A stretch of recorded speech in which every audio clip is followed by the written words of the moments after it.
buried it in the garden. The whole village could hear it. Finally, he gave up and got out of bed.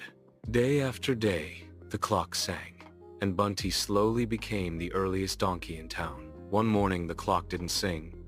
Bunty panicked. "Oh no, I'll be late." But then he realized he was already awake on time, by himself. The clock peeked from under the bed and whispered, "My job is done." From that day, Bunty never needed it again. He was proud to be on time, and the village was happy to sleep peacefully. Moral of the story: good habits may be noisy at first, but they turn into skills you'll thank later. Discipline is just practice. After a while, it becomes natural.